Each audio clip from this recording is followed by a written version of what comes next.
Hello friends, Ripi learning hub में आप सर्वનું स्वागत है।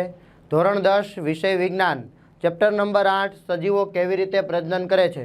आ विडियो लेक्चर में आपणे जोवाना छे मानव में लिंगी प्रजनन एटले के मनुष्य केवी रीते प्रजनन करे छे अने मानव वस्ती नियंत्रणनी केटलीक पद्धतिओ छे ए पद्धतिओ विषे आज आपणे आ विडियो लेक्चर में अभ्यास करवाना छे।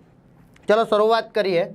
तो सौप्रथम मानव में लिंगी प्रजनन तो कि किशोरावस्था में केवू फेरफारो थाय छे। मानव में लिंगी प्रजनन छे आपणे जोईए, पण ए पहेला आपणे जोईए कि किशोरावस्था एटले के युवावस्थानी पहेलानी अवस्था, बराबर छे। ज्यारे बाळक में केटलाक अंतःस्त्रावो स्त्राव थता होय ने जेना कारणे एना शरीरमां केटलाक फेरफारो थता होय ए अवस्था किशोरावस्था। जे उमरे प्रजननांगो क्रियाशील बने, प्रजनन अंग होय छोकरा होय के छोकरी होय एने एक क्रियाशील बने छे प्रजनन अंग, तेमज छोकरो अने छोकरी जातीय रीते परिपक्वता मेळवे छे। जातीय रीते परिपक्वता एटले प्रजनननी क्षमता केळवવાની શરૂઆત थाय।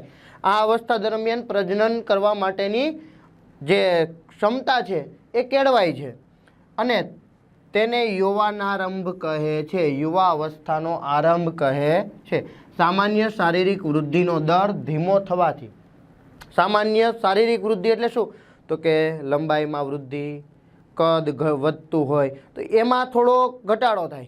शुं कामे? कारण के आपणो जे शक्ति छे ए शक्ति बधी शेमां वपराशे तो कि आ प्रजनन अंगोना विकासमां वपराशे। एटले शारीरिक वृद्धि छे, शरीर वधवानी जे घटना छे ए धीमी पड़े छे, एनो दर धीमो थाय, शुरुआत थाय छे, धीमी थवानी शुरुआत थाय छे। प्रजनन पेशीओ एटले के प्रजनन पेशीओ भेगी मळीने अंग बनावे, प्रजनन अंग परिपक्व थाय छे। किशोरावस्थाना आ समयगाळाने यौवनारंभ कहे छे, युवावस्थानो आरंभ कहे छे। कोने? तो के किशोरावस्था छे, ज्यां आ अंगो छे प्रजनन अंगो छे एना विकास वृद्धिनी शुरुआत थाय छे ए अवस्थाने शुं कहेवाय? यौवनारंभ कहे छे। किशोरावस्था दरमियान थता सामान्य फेरफारो, शुं फेरफारो थाय? तो अमुक फेरफारो छे छोकरा अने छोकरीमां समान होय, अमुक फेरफारो छे छोकरामां ए ज उंमरे जे थवा जोईए एवा छोकरीमां पण थता होय। तो छोकरा अने छोकरीओमां थता सामान्य फेरफारो नीचे मुजब छे। तो के शुं? तो के बगल अने जांघोनी मध्यना जननांगीय जे जनन अंग आवेलुं छे, प्रजनन अंग आवेलुं छे ए प्रजनन अंगना विस्तारमां आजुबाजुमां वाळ उगवानी शरूआत थाय। बगलमां वाळ उगे अने जे प्रजनन अंग छे एनी आजुबाजुना विस्तारमां वाळ उगवानी शरूआत थाय छे। तेनो रंग पण घेरो होय छे, ए वाळ छे ए घेरा रंगना होय छे। हाथ पग तेमज चेहराना भागो नाना रोम उगे छे, એટલે ઝીણી ઝીણી રૂવાટીઓ આવવાની શરૂઆત થાય છે। ઊંચાઈ અને વજનમાં વધારો થાય છે। હવે પેલું જે બંધ થઈ જવાનું છે વૃદ્ધિ પણ એ ધીમી થવાની છે, બંધ એકદમ નથી થઈ જવાનું। તો ઊંચાઈ અને વજનમાં વધારો થાય। ત્વચા છે, ચામડી છે એ સામાન્ય રીતે તૈલી બને છે, એટલે કે તૈલી પદાર્થોનો સ્ત્રાવ થવા લાગે છે જેના કારણે ચહેરા પર ખીલ પણ ઉદ્ભવે છે। આ છોકરા અને છોકરીમાં બંનેમાં સામાન્ય ફેરફારો છે કે આવું થાય क्यारे? तो कि किशोरावस्था दरमियान, हाँ, ज्यारे यौवनारंभनो प्रारंभ थई गयो छे युवावस्थानो तो ए समये पछी वृद्धि बंध थई जशे। तमने ख्याल हशे के 15, 17, 18 वर्ष सुधी के 17 वर्ष सुधी तमारी हाइट वधशे, पछी तमे एम इच्छो के 20 वर्षे 25 वर्षे हूँ लांबो थाव तो एवुं थाय नहीं। एटले अमुक अवस्था सुधी, अमुक उमर सुधी तमारी हाइट वधती होय छे, वजनमा वधारो थता होय छे, पछी एनो बधो ज जे फेरफार थतो होय छे ए प्रजनन अंगो तरफ जाय छे। तो छोकरा अने छोकरीमां केटलाक सामान्य लक्षणो जोया। हवे आपणे जोईए जातीय गुण लक्षणो। जातीय गुण लक्षणो एटले तो के प्रजनन माटेना केटलाक गुण लक्षणो छे जे छोकरो होय के छोकरी एनी अंदर विकास पामता होय छे। छोकरीमां अंडपिंड मादा जातीय अंतःस्त्रावोनो स्त्राव करे छे। जो अंतःस्त्रावोनो स्त्राव थाय, अंतःस्त्राव एटले शुं? तो के शरीरनी अंदर केटलाक रसायणो स्वरूपे स्त्राव थाय जेना कारणे केटलाक फेरफारो अनुभवाय। तो एवी रीते छोकरीओ होय तो एनी अंदर प्रजनन अंग तरीके अंडपिंड होय। ए अंडपिंड छे ए शुं करे छे? तो के मादा जातीय अंतःस्त्रावोनो स्त्राव करे, एटले स्त्राव करे छे। अंडपिंड छे ए अंडकोष मुक्त करवानुं शरू करे छे। क्यारे?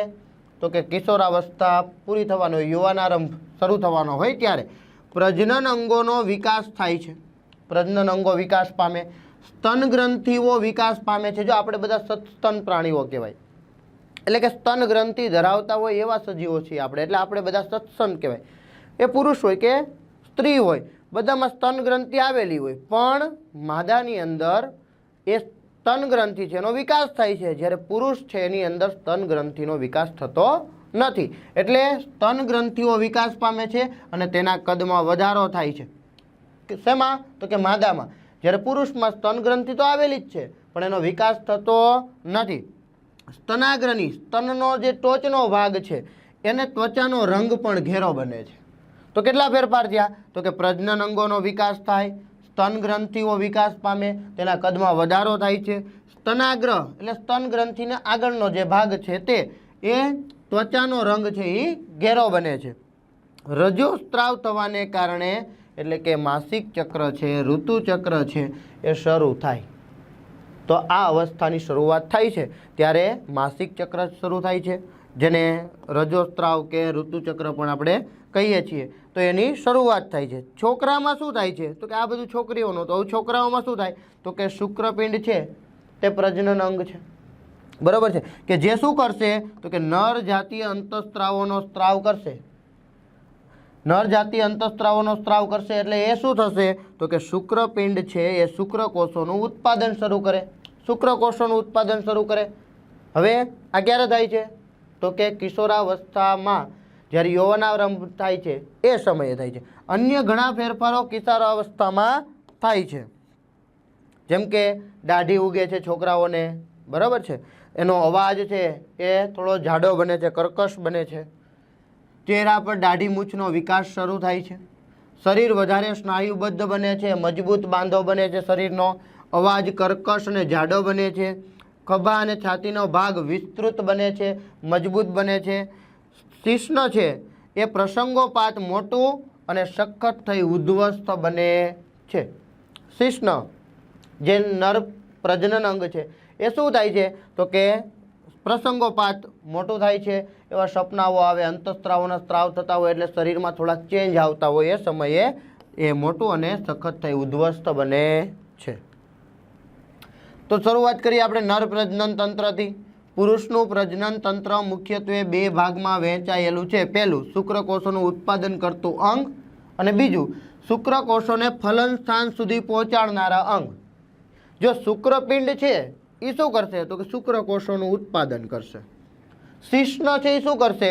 તો કે શુક્રકોષો હશે એને ફલનના સ્થાન સુધી યોનિ માર્ગ માંથી થઈને ગર્ભ સુધી પહોંચાડવાનું કામ કરે. એટલે એક શું? તો કે શુક્રકોષોનું ઉત્પાદન કરતું અંગ અને બીજું શું? તો કે શુક્રકોષોને એનું જ્યાં ફલન થવાનું છે, અંડકોષ સાથે મળવાનું છે ત્યાં સુધી પહોંચાડનારા અંગ.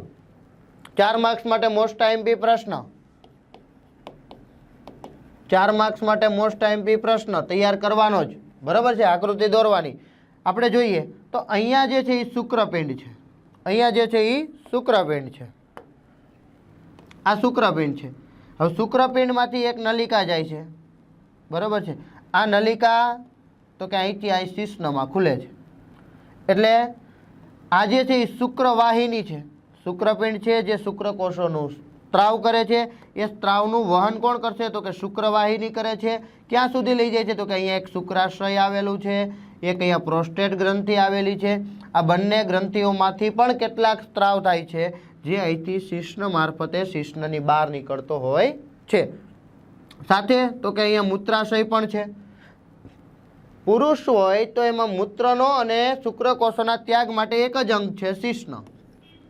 એટલે મૂત્ર માર્ગ અને છે એ પણ શિશ્ન દ્વારા જ થાય અને શુક્રકોષોનો સ્ત્રાવ પણ શિશ્ન દ્વારા થાય. તો મૂત્રાશય છે એમાંથી પણ મૂત્રનો સ્ત્રાવ થઈને એક અંગ શિશ્ન દ્વારા શરીરની બહાર જતું હોય છે. તો આ આકૃતિ છે, તમને બધાએ આકૃતિ આવડતી જ હશે, જોઈ લેવાની. એક્ઝામમાં જો 4 માર્ક્સની અંદર પ્રશ્ન પૂછાય છે તો આકૃતિ દોરવી ફરજિયાત છે. આપણે થિયરી જોઈએ તો શુક્રકોષોનું ઉત્પાદન કરતું અંગ, તો શુક્રપિંડ વિશે જોવાનું છે.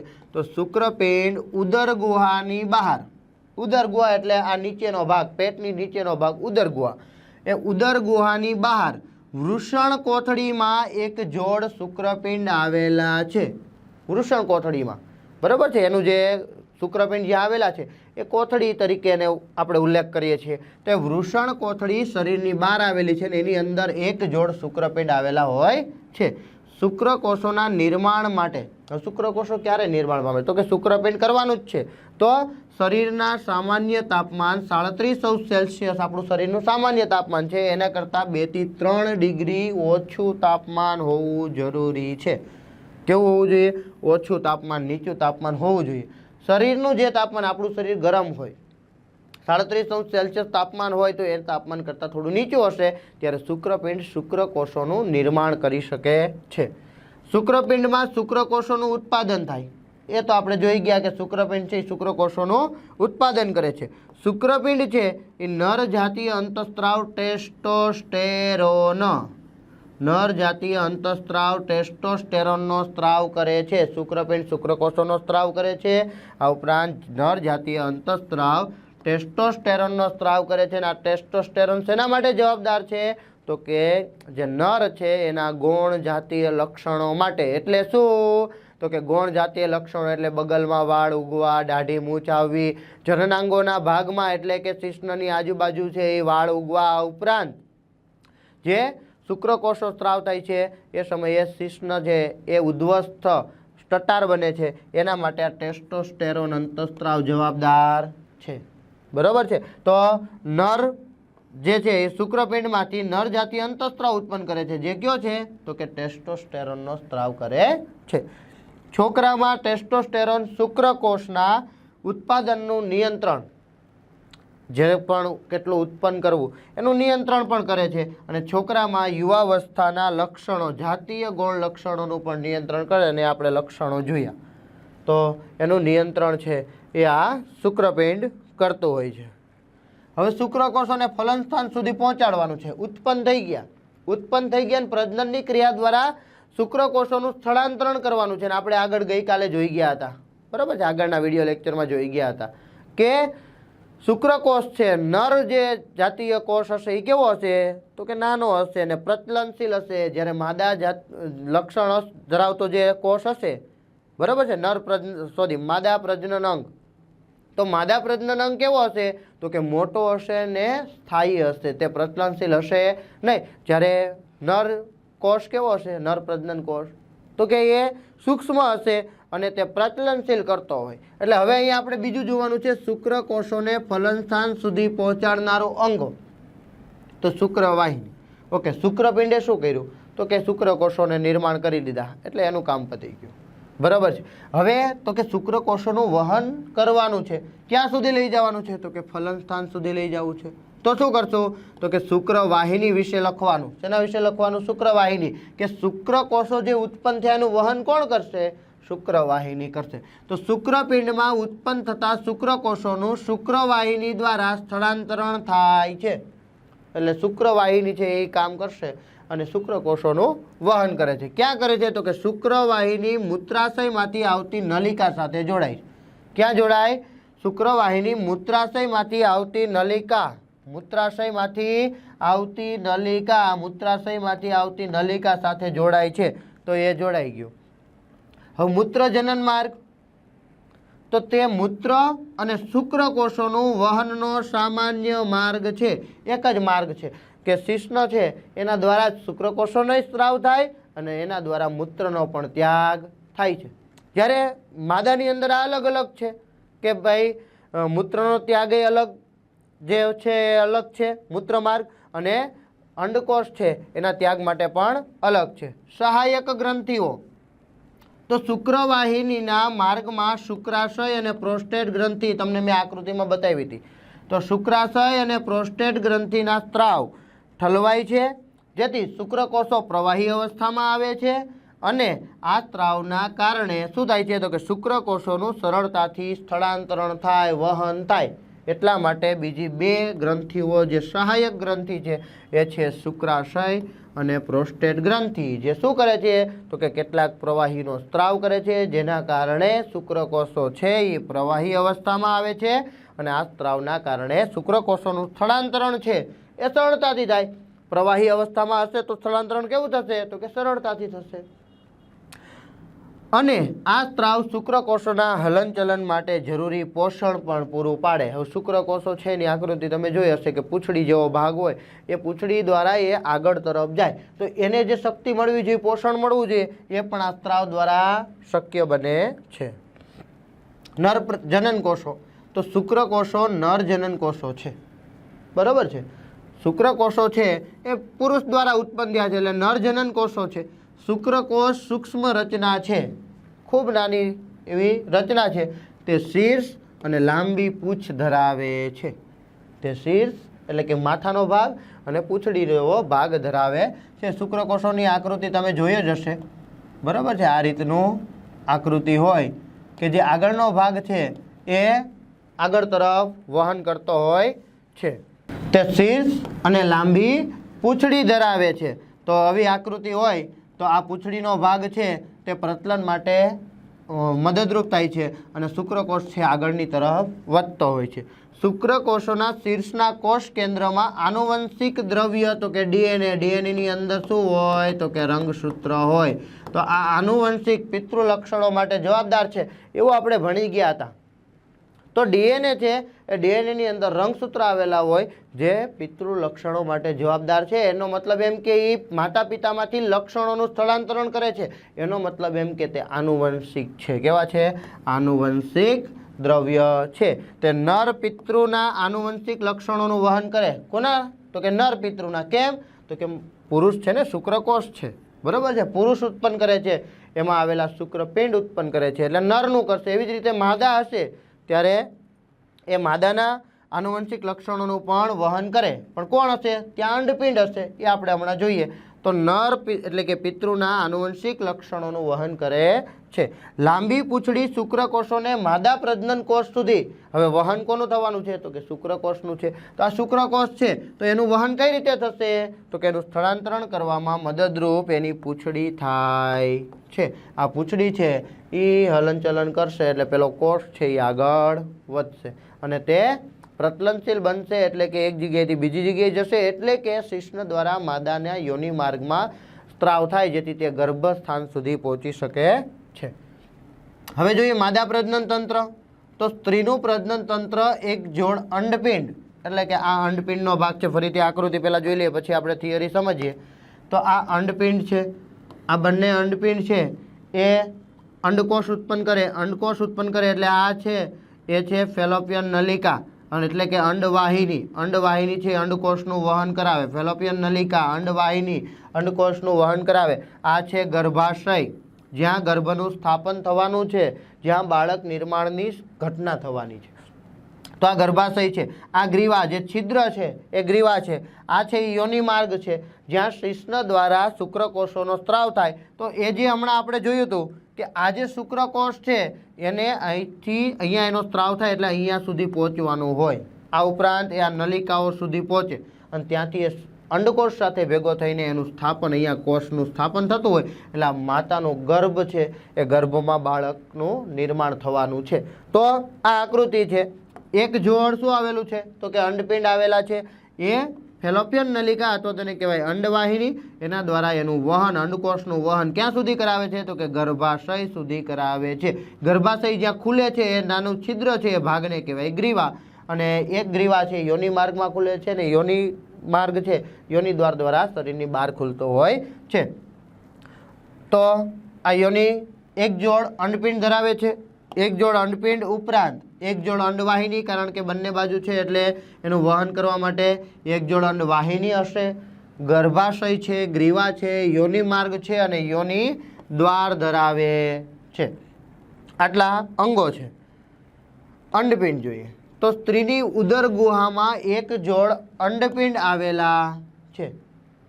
ક્યાં આવેલા છે? તો કે ઉદર ગુહામાં આવેલા છે. એક જોડ છે. માદા જનન કોષો અંડપિંડમાં નિર્માણ પામે છે. માદા જનન કોષો એટલે કે અંડકોષ ક્યાં નિર્માણ પામે? અંડપિંડમાં. અંડપિંડમાંથી અંડકોષ ક્યાં ઉત્પન્ન થાય? તો કે એ માદા જનન કોષો છે એ અંડપિંડમાંથી ઉત્પન્ન થાય છે. અંડપિંડ માદા જાતિ અંતઃસ્ત્રાવો ઇસ્ટ્રોજન અને પ્રોજેસ્ટેરોન આ બે અંતઃસ્ત્રાવોનો સ્ત્રાવ કરે, ઇસ્ટ્રોજન અને પ્રોજેસ્ટેરોન. જ્યારે પુરુષ હોય તો ટેસ્ટોસ્ટેરોન, માદા હોય તો ઇસ્ટ્રોજન અને પ્રોજેસ્ટેરોન. માદા હોય તો ઇસ્ટ્રોજન અને પ્રોજેસ્ટેરોન, પુરુષ હોય તો ટેસ્ટોસ્ટેરોન. યાદ રાખવાના છે અંતઃસ્ત્રાવો, અગત્યના પ્રશ્નો છે. સ્ત્રી હોય તો ઇસ્ટ્રોજન અને પ્રોજેસ્ટેરોન, અને જ્યારે પુરુષ હોય તો ટેસ્ટોસ્ટેરોન. બરાબર છે. તો છોકરીના જન્મ સમયથી જ અંડપિંડમાં હજારો અપરિપક્વ અંડપુટિકાઓ હોય છે. ક્યાં? અંડપિંડમાં. જ્યારે બાળક જન્મે છે અને એ સ્ત્રી છે તો એ બાળક છે, એ બાળકની અંદર જ અંડપિંડમાં હજારો અપરિપક્વ અંડપુટિકાઓ હોય, એ પરિપક્વ હોતી નથી. કેવી છે? અપરિપક્વ છે. યૌવનારંભે એટલે કે યુવાવસ્થાની જ્યારે શરૂઆત થાય ત્યારે કેટલાક અંડકોષો પરિપક્વ થવાની શરૂઆત કરે છે. ત્યારે યૌવનારંભ એટલે કે યુવાવસ્થાની શરૂઆત થાય એ સમયે અંડકોષો છે એ પરિપક્વ થાય. બાળક જ્યારે જન્મે છે ને એ બાળકી છે, બરાબર છે, સ્ત્રી છે, તો શું થાય? તો કે એની અંદર અંડપિંડ તો હોય જ. અંડપિંડ હોય તો એની અંદર હજારો અપરિપક્વ અંડપુટિકાઓ હોય જ. પણ એ જ્યારે યુવાવસ્થામાં પ્રારંભ કરે છે ત્યારે શું થાય છે? તો કે પરિપક્વ થવાની શરૂઆત કરે છે. બંને અંડપિંડ વારા ફરતી પ્રતિ માસ એટલે કે દર મહિને એક અંડકોષ ઉત્પન્ન કરે. એક અંડકોષ છે એ આ મહિને આ બાજુથી ઉત્પન્ન થયો હોય તો આવતા મહિને આ બાજુથી ઉત્પન્ન થાય. એટલે પ્રતિ માસ એક અંડકોષ અહીંથી ઉત્પન્ન થાય, એક અંડકોષ અહીંથી ઉત્પન્ન થાય. એવી રીતે ચાલ્યા કરે છે, મુક્ત કરે છે. અંડવાહિની શું કરે છે? તો કે આ જે અંડપિંડ છે એણે અંડકોષો ઉત્પન્ન કર્યા હોય, એ અંડકોષોનું વહન તો કરવું પડશે ને, તો કોણ આવશે? અંડવાહિની આવશે. એક જોડ અંડવાહિની હોય છે. હવે બે અંડપિંડ છે તો એને વહન કરવા માટે બે ફેલોપિયન નલિકા અથવા તો અંડવાહિની જોઈએ છે. તે અંડપિંડ સાથે જોડાયેલી નથી. તો કેવી રીતે છે? જો અહીંયા ખુલ્લા જેવો ભાગ છે, બરાબર છે. આમ તો જોડાયેલી જ હોય, આમ તો જોડાયેલી જ હોય તો જ વહન થશે ને. જોઈએ તો પાતળી અંડવાહિનીના માર્ગે અંડકોષ અંડપિંડથી ગર્ભાશય સુધી વહન પામે છે. કોના દ્વારા? પાતળી અંડવાહિનીના માર્ગે અંડકોષ અંડપિંડમાંથી ગર્ભાશય સુધી વહન પામે છે. અંડવાહિનીના અગ્ર છેડા પાસે શુક્રકોષ વડે. ક્યાં? જો એક માર્ક માટે અગત્યનો પ્રશ્ન. હવે આપણને એમ થાય કે પ્રશ્ન એવો પૂછે કે શુક્રકોષો અને અંડકોષોનું ફલન ક્યાં થાય છે? તો અહીંયા થાય છે. ક્યાં? અંડવાહિનીના અગ્ર છેડા પાસે શુક્રકોષો વડે અંડકોષોનું ફલન થાય છે. ફરીથી આકૃતિ જોઈએ. ક્યાં? તો કે અહીંયા આ છેડો છે, આ અંડવાહિનીનો છેડો છે. શુક્રકોષો જ્યારે અહીંથી આવે છે ત્યારે અહીંયા સુધી અથવા તો અહીંયા સુધી પહોંચે ત્યાં એનું ફલન થાય છે. ક્યાં થાય છે? તો કે અંડવાહિની છે એના છેડા પાસે તેનું ફલન થાય છે. હવે જોઈએ ગર્ભાશય. તો બંને તરફની અંડવાહિની જોડાઈને નાજુક, બંને તરફની અંડવાહિનીઓ જોડાઈને નાજુક સ્થિતિસ્થાપક એટલે કે પાછો પોતાનો આકાર ધારણ કરી લે તેવું ઊંધા નાસપતિ આકારની રચનાનું નિર્માણ કરે છે, તેને ગર્ભાશય કહે છે. બંને તરફની અંડવાહિનીઓ જોડાઈને નાજુક સ્થિતિસ્થાપક ઊંધા નાસપતિ આકારનું શું બનાવે છે? તો કે ગર્ભાશય બનાવે છે. ગર્ભનું સ્થાપન અને પોષણ. જો ફલન ક્યાં થાય છે? તો કે અંડવાહિનીના છેડે, અંડવાહિનીમાં. બરાબર છે. પણ હવે ગર્ભનું સ્થાપન, ધારો કે ફલન થયું, કોષ બન્યો જેમાં માતૃ અને પિતૃ લક્ષણોનો બંનેનો સમાવેશ થઈ ગયો, તો એ જે કોષ છે એનું ફલન થવું જોઈએ. એ ફલન થઈ ગયા પછી એને પોષણ પણ મળવું જોઈએ, એનું સ્થાપન પણ ક્યાંક રહેવો તો જોઈએ ને. તો એ ગર્ભાશયની અંદર થાય છે. ગર્ભાશયના દૂરસ્થ સાંકડા છેડાને શું કહેવાય? તો કે ગ્રીવા. જે નીચેનો ભાગ છે ફરીથી જોઈ લઈએ. આ જે ભાગ છે એને શું કહેવાય? ગ્રીવા કહે છે. યોનિમાર્ગ. તો કે ગર્ભાશય ગ્રીવા દ્વારા, ગર્ભાશય છે એ ગ્રીવા દ્વારા શેમાં ખુલે? તો કે નલિકામય રચના યોનિ માર્ગમાં ખુલે છે. ફરીથી જોઈ લઈએ તો કે આ નીચેનો જે ભાગ છે એ શું છે? તો કે યોનિ માર્ગ છે. શું છે? યોનિ માર્ગ. તો યોનિ માર્ગ શરીરની બહાર, યોનિ દ્વાર રૂપે ખુલે છે, એટલે શરીરની બહાર યોનિ દ્વાર સ્વરૂપે ખુલે છે. જાતીય સમાગમ એટલે કે પ્રજનનની ક્રિયા થાય તે દરમિયાન યોનિ માર્ગમાં શુક્રકોષો પ્રવેશે છે. ક્યાં સ્ત્રાવ થાય શુક્રકોષોનો? તો કે યોનિ માર્ગમાં થાય. ક્યાં થાય? યોનિ માર્ગમાં. હવે યોનિ માર્ગમાં પ્રવેશ પામે તો ત્યાંથી ક્યાં સુધી પહોંચવાનું છે? તો કે પહેલી નળી સુધી. આપણે ફરીથી જોઈ લઈએ આકૃતિ. તો કે અહીંયા શુક્રકોષોનો સ્ત્રાવ થયો, બરાબર છે. શુક્રકોષોનો સ્ત્રાવ ક્યાં થયો? તો કે અહીંયા થયો. શુક્રકોષોનો સ્ત્રાવ અહીંયા થયો. ક્યાં સુધી પહોંચવાનું છે? તો કે એને અહીંયા સુધી પહોંચવાનું છે, આ નળીમાં, અંડવાહિનીમાં પહોંચવાનું છે. તો અહીંયાથી અહીંયા સુધી પહોંચવા માટે તો કે એને સ્થળાંતરણ કરવું પડશે. કોણ ઉપયોગમાં આવશે? તો કે પેલા જે આપણે શુક્રકોષો છે એ શુક્રકોષોમાં રહેલી પૂંછડી એમાં કામ આવે છે. તો ગર્ભસ્થાપનથી બાળ જન્મ સુધીની પ્રક્રિયા સમજાવો. તો અંડપિંડમાંથી મુક્ત થતો અંડકોષ, અંડપિંડ છે અંડકોષનું ઉત્પાદન કરે છે. 2 અંડપિંડ છે, 2 વારાફરતી 1 મહિને 1 અંડકોષ ઉત્પન્ન કરે છે. અંડવાહિનીમાં પ્રવેશ કરે છે, એટલે અંડવાહિનીમાં ગયો શુક્રકોષ. શું થાય છે? તો કે ફલનની ક્રિયા થાય. જો ક્યાં પહોંચ્યો છે? હજી અંડવાહિનીમાં પહોંચ્યો છે. ક્યાં પહોંચ્યો છે? અંડવાહિનીમાં. હવે તો કે જાતીય સમાગમ દરમિયાન પ્રજનનની ક્રિયા દરમિયાન શુક્રકોષો છે યોનિ માર્ગમાં સ્ત્રાવ પામે છે. એ પણ આપણે જોઈ ગયા કે શુક્રકોષો શિશ્ન દ્વારા ક્યાં પહોંચ્યા? તો કે યોનિ માર્ગમાં પહોંચ્યા. ઓકે, શુક્રકોષો યોનિ માર્ગમાં ઉપરની તરફ વહન પામે, એટલે કે ગર્ભ બાજુ વહન પામવાની શરૂઆત થાય. ગર્ભમાંથી ક્યાં પહોંચે છે? તો કે અંડવાહિનીમાં પહોંચે છે. જો આ ક્યાં પહોંચ્યા? તો કે અંડવાહિનીમાં પહોંચ્યા. શુક્રકોષો યોનિ માર્ગમાં સ્ત્રાવ થયા, યોનિ માર્ગમાંથી ગર્ભાશયમાં, ગર્ભાશયમાંથી ક્યાં ગયા? તો કે અંડવાહિનીમાં અહીંયા પહોંચી ગયા. ત્યાં બંનેનું શું થાય છે? અંડકોષનું શુક્રકોષ વડે ફલન થાય છે. બંને ત્યાં ભેગા થાય છે, ફલન થાય છે. ગર્ભસ્થાપન અને વિકાસ કેવી રીતે થાય? હવે ચલો, હવે ફલન થઈ ગયું. ફલન થઈ ગયું એટલે પેલો કોષ છે ધીમે ધીમે વિકાસ પામીને બહુકોષીય સજીવ બનવાનો છે. તો ફલિત અંડકોષ છે એ યુગ્મનજ કહેવાય. 2 જોડાઈ ગયા ને? 2 જોડાઈ ગયા તો શું કહેવાય? યુગ્મનજ કહેવાય. તો ફલિતાંડ કહેવાય. યુગ્મનજ અથવા તો ફલિતાંડ કહે છે. નું વિભાજન શરૂ થાય, કોષ વિભાજન શરૂ થાય. કોષ વિભાજન શરૂ થાય એટલે કોષોનો જથ્થા જેવી રચના, ગર્ભનું નિર્માણ થાય છે. બરાબર છે? શેનું નિર્માણ થાય? ગર્ભનું નિર્માણ થાય. એટલે કે બાળક બનવાની શરૂઆત થઈ ગઈ, પેલું ફલન થઈ ગયું છે. ગર્ભાશય ગર્ભ ધારણ કરવા અને ગર્ભને પોષણ આપવા પ્રત્યેક મહિને ચોક્કસ તૈયારી કરે. બાળકને પોષણ આપવું છે તો પેલું ગર્ભમાં કંઈક તૈયારી તો કરવી પડશે ને, તો ત્યાં સ્થાપન થશે. અને અંદર જે બાળક બનવાનું છે એ બાળક છે એને પોષણ ક્યાંથી મળશે? તો કે ગર્ભાશયમાંથી મળશે. કોના ગર્ભાશયમાંથી? માતાના ગર્ભાશયમાંથી એને પોષણ મળવાનું છે. તો એના માટે ગર્ભાશય છે પોતે પ્રત્યેક મહિને તૈયારી કરે. ગર્ભાશયના અંતઃ આવરણમાં ગર્ભનું સ્થાપન થાય છે. અહીં ગર્ભ સતત વૃદ્ધિ પામવાનો છે. પામીને ભ્રૂણ વિકાસ પૂરો કરે છે. એટલે કે 9 મહિના સુધી. તમને બધાને ખ્યાલ જ હશે કે બાળક માતાના પેટમાં 9 મહિના સુધી રહેતું હોય છે. તો ભ્રૂણ વિકાસ પૂરો કરે છે. ગર્ભાશયનું અંતઃ આવરણ જાડું બની જાય, કારણ કે અંદરથી બાળકને પોષણ મેળવવાનું છે. એટલે અંતઃ આવરણથી જાડું બને છે. તે ગર્ભધારણ દરમિયાન ભ્રૂણના પોષણ માટે શું આપે? તો કે રુધિર પુરવઠો પૂરો પાડે છે. બાળકને રુધિરની જરૂર પડશે. જે કોણ પૂરું પાડે છે? તો કે ગર્ભાશય પૂરું પાડે છે. જરાયુ તો કે માતાના રુધિરમાંથી ગર્ભને પોષણ એક રકાબી જેવી વિશિષ્ટ પેશી રચના દ્વારા મળે છે, જેને જરાયુ કહેવાય. આપણે એને ડૂટી કહીએ. શું કહીએ? ડૂટી. એની અંદરથી જે નાળ હોય એ નાળને જરાયુ કહેવાય. માતાના ગર્ભની અંદર નાળ હોય, ડૂટીના ભાગથી અંદરની બાજુએ જે બાળકની સાથે જોડાયેલું હોય ને એની પણ ડૂટી સાથે જોડાયેલું હોય.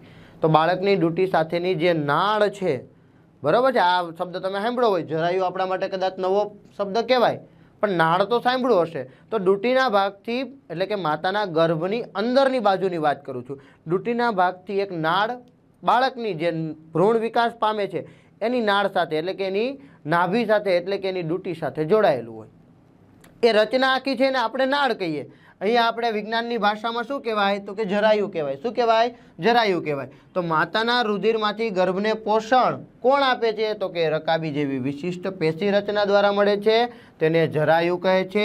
આ રચના ગર્ભાશયની દિવાલમાં સમાયેલી રહે છે. ક્યાંથી નીકળે છે? ગર્ભાશયની દિવાલમાં. તે ભ્રૂણ તરફથી પેશીમાં પ્રવર્ધો ધરાવે. આ પ્રવર્ધો એટલે એ દોરી જેવી રચના છે. માતા તરફથી પેશીઓમાં પ્રવર્ધોને આચ્છાદિત કરતા રુધિર કોટરો હોય, એટલે એ જે હોય ને નાળ, બરાબર છે, પ્રવર્ધ છે, એની ફરતે રુધિર કોટરો હોય. શું હોય? રુધિર કોટરો એટલે કે રુધિરથી ભરેલી એવી રચના છે કે જેમાંથી એ પોષણ મેળવીને બાળક સુધી પહોંચાડે છે. જરાયું માતાના શરીરમાંથી ગ્લુકોઝ હવે પેટમાં છે, આપણે બહાર સ્વતંત્ર છીએ, બરાબર છે, અહીંયા આપણે છીએ તો આપણે ઓક્સિજન લેવો હશે તો ઊંડો શ્વાસ લેશું. પણ માતાના ગર્ભમાં જ્યારે બાળક વિકાસ પામે છે ત્યારે એને ઓક્સિજન તો જોઈશે ને, તો ક્યાંથી મેળવશે તો કે એ જે જરાયું છે, જરાયું ઉપર રુધિર કોટરો છે, એ રુધિર કોટરો આપણે પણ ઓક્સિજન લઈએ છીએ. ક્યાં જાય છે તો કે શરીરમાં જ્યાં જરૂર હોય ત્યાં જાય છે. તો શરીરમાં જરૂર હોય ત્યાં સુધી જાય. હવે કોષોને શક્તિ જોઈએ છે, મારે હાથ આવી રીતે કામ કરવો છે, લખવું છે, બહુ જાજુ બધું, તો શું કરવું પડે તો કે હાથના કોષોને જ્યારે ઓક્સિજનની જરૂરિયાત હોય ત્યાં કોષો હોય એ અંદર ઓક્સિજન જાય અને પેલા ગ્લુકોઝના અણુને તોડે ને આપણને ઉર્જા મળે, બરાબર છે.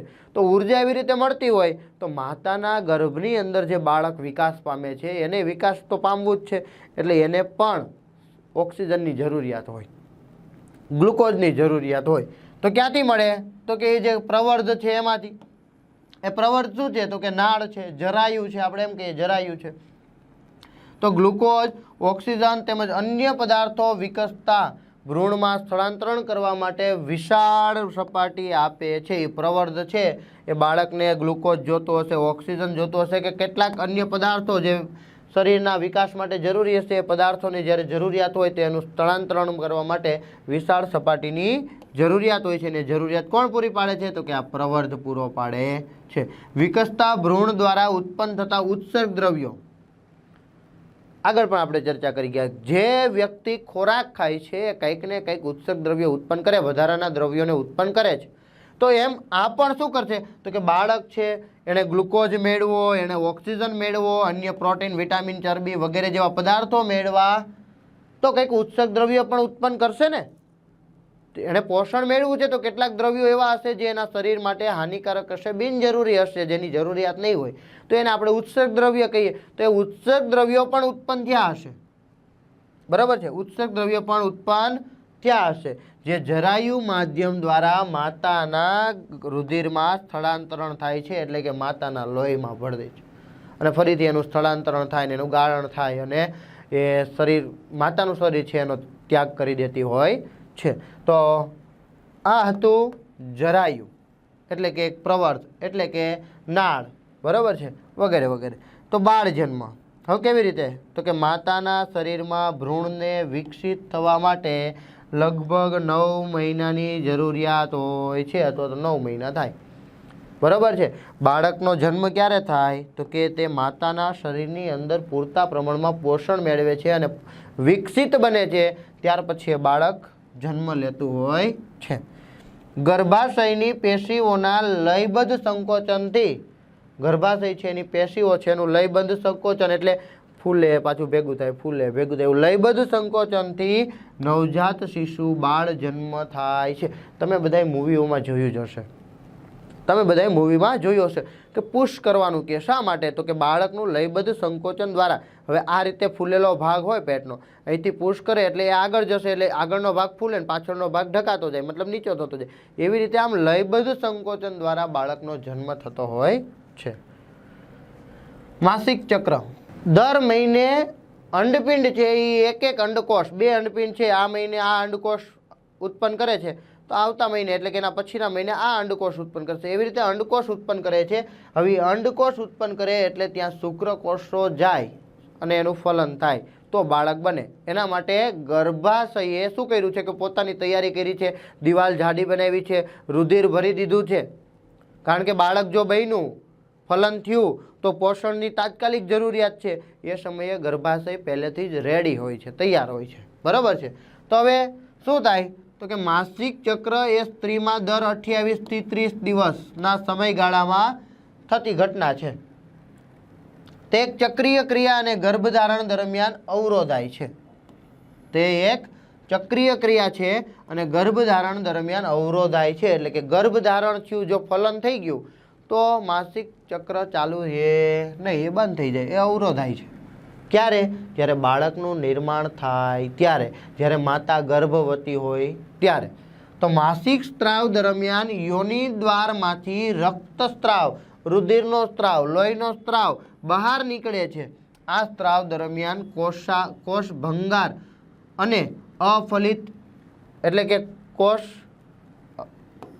આજે સ્ત્રાવ થાય છે, બરાબર છે. સ્ત્રાવ દરમિયાન કોષ અને અફલિત અંડકોષ છે એ અંડકોષનો શરીરની બહાર ત્યાગ થાય છે, શરીરની બહાર નીકળે છે. જો અહીંયા આ તમને વચ્ચે જગ્યા દેખાય, જોડાયેલું હોતું નથી. આ ફેલોપિયન નલિકા છે, બરાબર છે.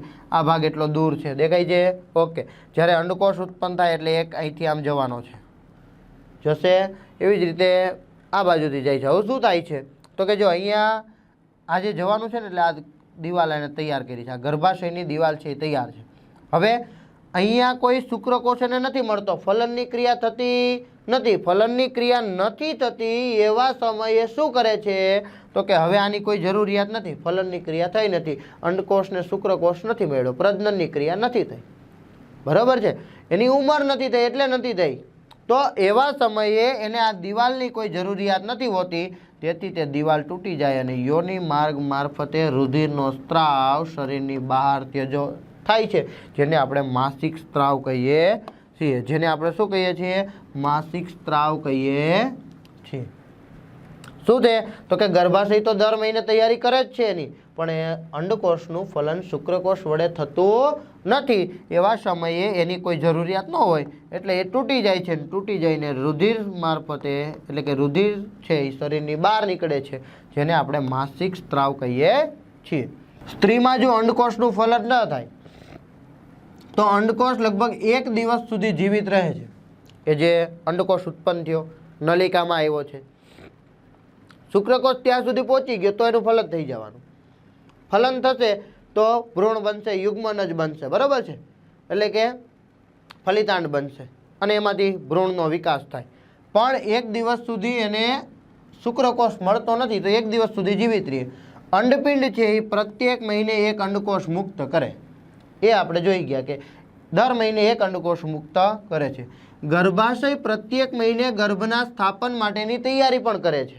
ગર્ભાશયને તેની તૈયારી કરવી જ પડશે કે જો ફલન થઈ ગયું તો બાળકને પોષણ ક્યાંથી આપશું, તો એના માટે ગર્ભાશય છે એ તૈયારી કરે છે.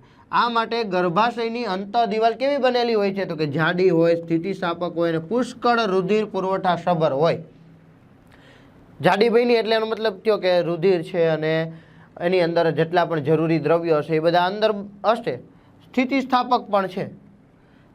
પરંતુ જો ફલન ન થાય તો ગર્ભાશયના અંતઃ આવરણની જરૂરિયાત રહેતી નથી, તો એ અંતઃ આવરણ કોઈ કામનું નથી. તેથી આ આવરણ ધીરે ધીરે તૂટી રુધિર અને શ્લેષ્મના રૂપે, રુધિર અને શ્લેષ્મ ચીકણા પદાર્થ રૂપે યોનિ માર્ગમાંથી બહાર નીકળે છે, જેને માસિક સ્ત્રાવ કહીએ છીએ. આ સ્ત્રાવ લગભગ 1 મહિનાના સમયગાળે થાય, એટલે કે દર 1 મહિને થાય. તેને માસિક સ્ત્રાવ કે ઋતુસ્ત્રાવ કે રજોધર્મ, માસિક સ્ત્રાવ, ઋતુસ્ત્રાવ કે રજોધર્મ કહે છે. અને તેની અવધિ એટલે કે કેટલા દિવસ આ રુધિર નીકળે તો કે રુધિર છે એની અવધિ છે 2 થી 8 દિવસની હોય છે. કોઈકને ઓછામાં ઓછા 2 દિવસ સુધી અને વધુમાં વધુ 8 દિવસ સુધી આ સ્ત્રાવ થતો હોય છે. એટલે કે માસિક સ્ત્રાવ એટલે કે ઋતુસ્ત્રાવ રહેતો હોય છે. લૈંગિક પરિપક્વતા સંદર્ભે તરુણો પર ક્યાં દબાણ હોય છે, શા માટે? બરોબર છે. લૈંગિક પરિપક્વતા સંદર્ભે તો લૈંગિક કે જાતીય પરિપક્વતાના સંદર્ભે તરુણો વિવિધ પ્રકારના દબાણ હેઠળ હોય. કેવા કેવા દબાણો આપણે જોઈએ તો વ્યક્તિ ઈચ્છતી હોય કે ન ઈચ્છતી હોય પરંતુ મિત્ર દ્વારા ચોક્કસ પ્રવૃત્તિમાં ભાગ લેવાનું દબાણ હોય છે. એક કોઈ ચોક્કસ ઉંમર થઈ ગઈ હોય, બરાબર છે, અને પ્રજનન કરવા માટે મેરેજ થઈ ગયા હોય અને બાળકને ઉત્પન્ન કરવા માટે બાળકના નિર્માણ માટે એ પ્રજનન માટેનું દબાણ હોઈ શકે, મિત્રો દ્વારા બની શકે એવું હોઈ શકે, વિવાહ તેમજ સંતાન પ્રાપ્તિ માટે પારિવારિક દબાણ હોઈ શકે, બરાબર છે, પરિવારનું દબાણ હોઈ શકે છે, બાળ જન્મ અટકાવવા સરકારી સંસ્થાઓ દ્વારા દબાણ હોય ભાઈ બસ હવે વધારે વસ્તી વધારવાની નથી એટલે કે બાળક વધારે ઉત્પન્ન કરવાના નથી એવી સરકારી સંસ્થાઓ દ્વારા પણ દબાણ હોઈ શકે છે. જાતીય સમાગમ એટલે કે મૈથુન એટલે કે પ્રજનન ક્રિયા દરમિયાન પોતાની ક્ષમતા દર્શાવવાનું દબાણ હોઈ શકે છે, બરાબર છે. આવા કેટલાક દબાણ હોય. તો લૈંગિક પરિપક્વતા એક ક્રમિક પ્રક્રિયા છે, ક્રમાનુસાર થાય કે ભાઈ કિશોરાવસ્થા છે એમાં ધીમે ધીમે પરિપક્વ થવાની શરૂઆત થશે, યુવાનારંભ થશે એટલે કે યુવાની અવસ્થાનો આરંભ થશે, શરૂઆત થશે ને ત્યારે આ પરિપક્વ થતા હોય છે. એવું નથી કે આપ યુવાન તમે થઈ ગયા એટલે પરિપક્વ થઈ જ જાય. બની શકે કે યુવાવસ્થાનો સમયગાળો છે ધારો કે 18 વર્ષથી લઈને 22, 23, 24 વર્ષ તો એમાં ગમે ત્યારે થઈ શકે. ધારો કે કિશોરાવસ્થા છે ટીનેજ આપણે કહીએ તો 13 વર્ષથી લઈને 17 વર્ષ છે, 18 વર્ષ છે, 19 વર્ષ છે તો એમાં એનું પરિપક્વતા ગમે ત્યારે આવી શકે. એવું નથી કે તરત થવું જ જોઈએ. તો એક ક્રમિક પ્રક્રિયા છે અને તે સમયે શારીરિક વૃદ્ધિ પણ થતી હોય છે. તેથી આંશિક સ્વરૂપમાં લૈંગિક પરિપક્વતાનો અર્થ પ્રજનન ક્રિયા તેમજ ગર્ભધારણ માટે વ્યક્તિનું શરીર અથવા મન યોગ્ય થયેલું છે એવું કહી શકાય નહીં. યુવાવસ્થામાં જ્યારે વ્યક્તિ પ્રવેશે છે ત્યારે ચલો શિશ્ન ટટ્ટાર થવા લાગે છે. પછી છોકરીઓ હોય તો એમાં અંડપિંડ છે એનો સ્ત્રાવ એટલે કે માસિક સ્ત્રાવ શરૂ થઈ જાય છે. તો એનો મતલબ એવો નથી કે ગર્ભધારણ કરી શકે. આ એક ક્રમિક પ્રક્રિયા છે, હજી એને પરિપક્વ થતાં અમુક ઉંમર લાગે છે. તો અહીંયા આપણને એમ કહે છે કે પ્રજનન ક્રિયા માટે કે ગર્ભધારણ માટે એ વ્યક્તિ પરિપક્વ થઈ ગયું એમ આપણે કહી શકીએ નહીં. જાતીય સમાગમ દ્વારા સંક્રમિત રોગો STD, બરાબર છે. તો કયા કયા રોગો હોઈ શકે? જાતીય સમાગમમાં સ્ત્રી અને પુરુષ વચ્ચે પ્રગાઢ શારીરિક સંબંધ સ્થાપિત થાય છે, એકબીજાને ખૂબ જ નજીકથી મળતા હોય છે. સ્ત્રી અને પુરુષ એટલે પ્રગાઢ શારીરિક સંબંધ છે, પ્રજનનની ક્રિયા થાય છે. તેથી જાતીય સમાગમ દ્વારા ઘણા રોગોનું સંક્રમણ થઈ શકે છે. હમણાં જ આપણે કોરોના ગયો, કોઈને હાથ પણ મિલાવવાની ના પાડતા હતા, બરાબર છે, દૂરથી જય શ્રી કૃષ્ણ કરતા હતા. હા, તો આવા સમયે જો હાથ મિલાવવાથી કોઈ વાયરસનું આદાન પ્રદાન થઈ જતું હોય, એક વ્યક્તિથી બીજા વ્યક્તિમાં એ રોગ જતો રહેતો હોય તો આ તો પ્રગાઢ શારીરિક સંબંધ છે, પ્રજનનની ક્રિયા છે. તો એવું બની શકે કે આ ક્રિયા દરમિયાન પણ વાયરસ બેક્ટેરિયાનું એક શરીરમાંથી બીજા શરીરમાં વહન થઈ શકે છે. જીવાણુ એટલે કે બેક્ટેરિયાજન્ય રોગો ક્યાં? તો કે સિફિલિસ અને ગોનરિયા એક પ્રજનન દ્વારા બરાબર છે થતા રોગો છે, સિફિલિસ અને ગોનરિયા. જે કેવા રોગો કહેવાય? તો કે જીવાણુજન્ય બેક્ટેરિયાજન્ય રોગો કહેવાય, બરાબર. હવે જોઈએ વાયરસજન્ય રોગો તો મસા છે, બરાબર, ચામડીના ભાગમાં ઉપસી આવતો ભાગ છે, મોટા તલ વગેરે થોડો ભાગ છે એ ઉપસી આવે એને મસા કહીએ. HIV અને એડ્સ, આ શબ્દ તો આપણે બધાએ સાંભળ્યો જ હશે. એડ્સ જે પણ પ્રજનનની ક્રિયા દ્વારા થાય છે ને આ જીવલેણ રોગો છે કે જે એક વખત થયા પછી વ્યક્તિ મૃત્યુ પામતો હોય છે. તો આવા રોગોનું સ્થળાંતરણ એક વ્યક્તિમાં હોય અને બીજા તંદુરસ્ત વ્યક્તિ સાથે જ્યારે પ્રજનનની ક્રિયા કરે છે, શુક્રકોષો અને અંડકોષોના ફલનની ક્રિયા થતી હોય અથવા તો એ પ્રગાઢ શારીરિક સંબંધ દરમિયાન એ વાયરસનું આદાન પ્રદાન થાય. Human immuno deficiency virus, acquired immuno deficiency syndrome, આ બે એના ફૂલ ફોર્મ છે. Human immuno deficiency virus, acquired immuno deficiency syndrome, બરાબર છે, એના ફૂલ ફોર્મ છે. તો એ જે આ વાયરસ છે અને આ વાયરસથી આ રોગ થાય છે. જાતીય સમાગમ દરમિયાન નિરોધના ઉપયોગથી, જેને ઇંગ્લિશમાં કોન્ડમ કહીએ છીએ, એનો ઉપયોગ કરીએ તો અનેક જાતીય રોગો કેટલીક હદ સુધી પ્રસરતા અટકાવી શકીએ છીએ. તો એ નિરોધના ઉપયોગથી આવા ભયંકર રોગો છે એને આપણે અટકાવી શકતા હોઈએ છીએ. માનવ વસ્તી નિયંત્રણની પદ્ધતિઓ કઈ કઈ છે? તો ઘણી બધી પદ્ધતિઓ છે, એ આપણે પદ્ધતિઓની ચર્ચા કરીએ. તો પહેલું, જાતીય સમાગમ દ્વારા ગર્ભધારણની સંભાવના હંમેશા રહે, બરાબર છે। પ્રજનનની ક્રિયા કોઈ ચોક્કસ આવરણ વગર કરો એટલે કે નિરોધ વગર પ્રજનનની ક્રિયા થાય તો શુક્રકોષોનો સ્ત્રાવ છે એ યોનિ માર્ગ મારફતે અંડવાહિની સુધી પહોંચી જાય, ત્યાં અંડકોષ હોય એનું ફલન થાય તો ગર્ભધારણની શક્યતાઓ રહે, બરાબર। પણ આપણે તો વસ્તી નિયંત્રણની વાત કરવાની છે, બરાબર છે। તો ગર્ભધારણ રહે છે તો ગર્ભધારણ રોકવા માટે અનેક રીતોનો ઉપયોગ શોધાઈ ગયો છે, તેના ઉપયોગથી વસ્તી નિયંત્રણ થઈ શકે છે। ક્યાં ક્યાં? તો કે યાંત્રિક અવરોધ। યાંત્રિક અવરોધ એટલે શું? તો કે નિરોધ એટલે કે કોન્ડમ અથવા યોનિને ઢાંકતા અવરોધના ઉપયોગથી। નર હોય તો નિરોધ પહેરે અથવા તો યોનિને ઢાંકતો કોઈ અવરોધ હોય એ માદા પહેરે, એનાથી અવરોધના ઉપયોગથી શુક્રકોષો અંડકોષો સુધી પહોંચી શકતા નથી, ફલનની ક્રિયા ન થાય તો ગર્ભધારણ રહે નહીં। ઓકે, બીજું, અન્ય ગર્ભ અવરોધમાં સ્ત્રીના ગર્ભાશયમાં ગર્ભ અવરોધક સાધન કોપર્ટી કે આંકડી મૂકવામાં આવે, લૂપ મૂકવામાં આવે તો જેનાથી શું થાય છે? તો કે અંદર એ રીતનું આ જે સાધન છે એ ગોઠવાઈ જાય કે જે શુક્રકોષોને અંડકોષો સુધી પહોંચવા દેશે નહીં, તેનાથી ગર્ભધારણ અટકાવી શકાય છે। પરંતુ એવું બને કે ખૂબ જ ઉત્તેજિત અવસ્થા હોય તો ખૂબ જ ઉત્તેજિત અવસ્થામાં આ આંકડી છે, લૂપ છે, કોપર્ટી છે, જે શરીરના આંતરિક ભાગોને નુકસાન એટલે કે પ્રજનન અંગોમાં કોઈક ભાંગી જવાની શક્યતાઓ રહે કે અંદર કોઈ નુકસાન થઈ શકે છે, તેની વિપરીત અસર થઈ શકે છે। રાસાયણિક અવરોધ, પહેલું જોયું હતું યાંત્રિક અવરોધ, બીજું જોઈએ રાસાયણિક અવરોધ। આ પદ્ધતિમાં સ્ત્રીઓ દ્વારા ગર્ભ અવરોધક ગોળીઓનો ઉપયોગ થાય। શેનો થાય? ગર્ભ અવરોધક ગોળીઓ, ગર્ભધારણ થાય નહીં એવી ગોળીઓનો ઉપયોગ થાય છે। ગર્ભ અવરોધક ગોળીમાં રહેલી દવા સ્ત્રીના શરીરમાં અંતઃસ્ત્રાવો જે ઉત્પન્ન થાય છે, બરાબર છે, એ અંતઃસ્ત્રાવોના સંતુલનને ખોરવી નાખે છે, એટલે એના પર અસર કરે છે, તેથી અંડપતનની ક્રિયા થતી નથી અને ફલન થતું નથી।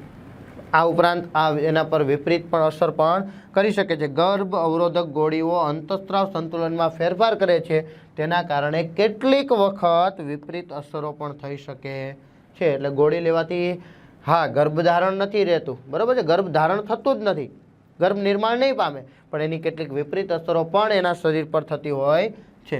શસ્ત્રક્રિયા તો પુરુષની શુક્રવાહિનીઓને અવરોધી શુક્રકોષોનું સ્થળાંતરણ, જો અહીંયા છે, આ છે શુક્રપિંડ, એ શુક્રપિંડમાંથી જો શુક્રવાહિની છે અહીંયા વચ્ચેના ભાગે આ કટકો શસ્ત્રક્રિયા દ્વારા એને કાપી નાખવામાં આવે।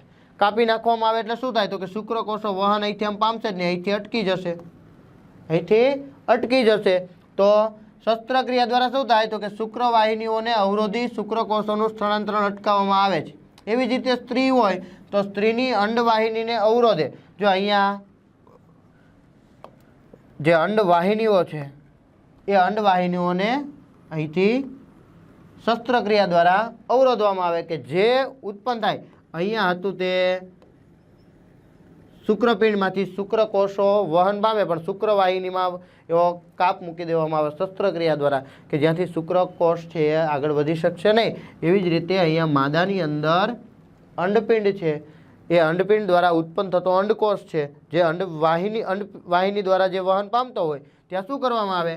તો કે શસ્ત્રક્રિયા કરીને તેને અટકાવવામાં આવે છે। સ્ત્રીની અંડવાહિનીને અવરોધી અંડકોષને ગર્ભાશય સુધી જતો અટકાવવામાં આવે છે તો પછી કદાચ ફલનની ક્રિયા થતી નથી। શું કામ નહીં થાય? કારણ કે જો શુક્રકોષ પહોંચી ગયો અહીંયા, પરંતુ અહીંયા અંડકોષ છે એ ઉત્પન્ન થશે નહીં, ત્યાં અંડકોષને એ ગર્ભાશય સુધી જવા જ નથી દેતું, બરાબર છે, તો ફલનની ક્રિયા થાય નહીં, અટકાવવામાં આવે છે। આ બંને સ્થિતિમાં ફલન થતું નથી। શસ્ત્રક્રિયા તકનીક દ્વારા આ પ્રકારના કાયમી અવરોધ મેળવી શકાય છે, એટલે કે ક્યારેય પણ ફલન થાય નહીં। શસ્ત્રક્રિયા ભવિષ્ય માટે સંપૂર્ણપણે સુરક્ષિત છે। હા, કે ભવિષ્યમાં બાળક ન જોતું હોય અથવા તો બાળક ન થવા દેવું હોય અથવા તો વસ્તી નિયંત્રણ માટેની જે પદ્ધતિઓ છે એમાં સૌથી સંપૂર્ણપણે ભવિષ્યમાં બાળક ન થાય એના માટે સુરક્ષિત છે। પરંતુ સાવચેતી વગર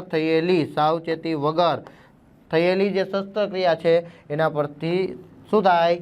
તો કે વ્યવસ્થિત ઓપરેશન ના થયું હોય, શસ્ત્રક્રિયા ન થઈ હોય તો શું થાય? સંક્રમણ અને અન્ય સમસ્યાઓ સર્જાઈ શકે છે।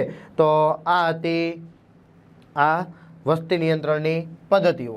હવે જોઈએ વસ્તી, એક જ જાતિની વ્યક્તિઓના સમૂહને શું કહેવાય? વસ્તી કહે. એક જ જાતિ, મનુષ્ય તો મનુષ્ય.